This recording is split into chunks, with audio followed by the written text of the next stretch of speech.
कि अगर वो एक हिंदू बालिका को ले जाएंगे तो कम से कम 100 मुस्लिम बालिकाओं को हिंदू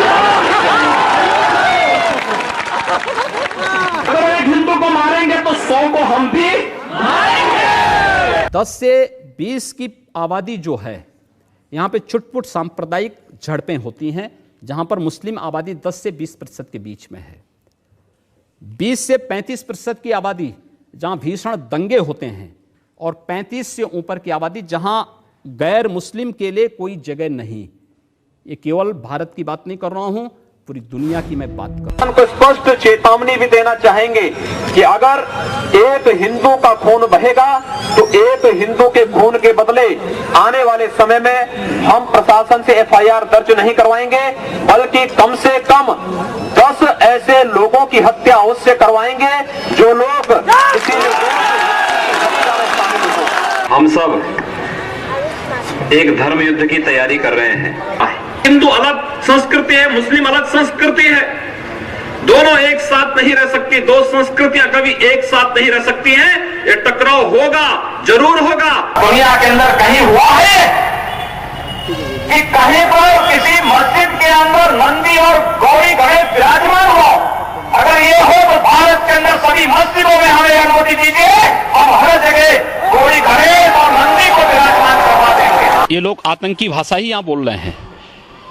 मुझे लगता है शाहरुख खान की भाषा में और हाफिज सईद की भाषा में कोई अंतर नहीं है। धर्मांतरण से इस देश की सामाजिक सौहार्द लड़ रही है तो उसको प्रतिबंधित किया जाना चाहिए, उसको बैन किया जाना चाहिए और उसके लिए कानून बनाया जाना चाहिए।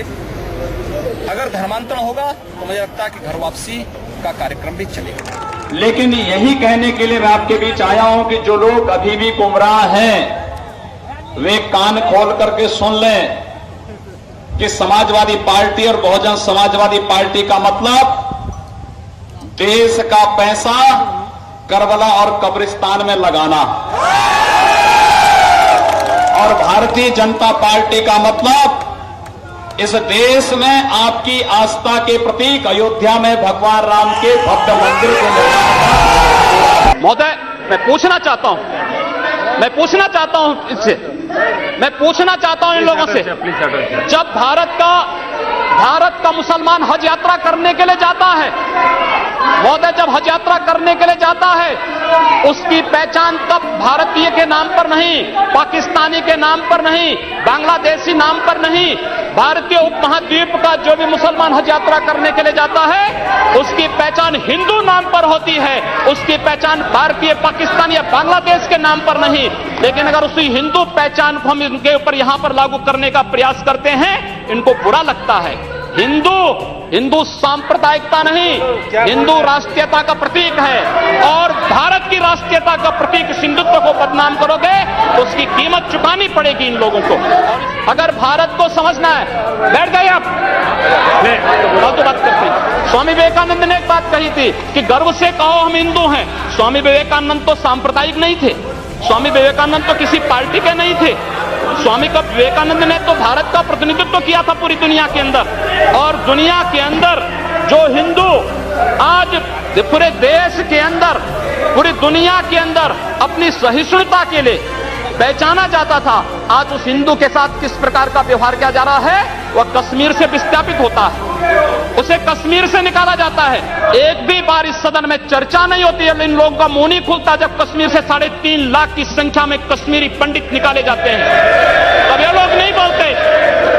पिछले 2012 में असम के अंदर 3 महीनों तक बोडो जनजाति के लोगों को मारा जाता रहा, कोई नहीं बोला। महोदय, कोई नहीं बोला।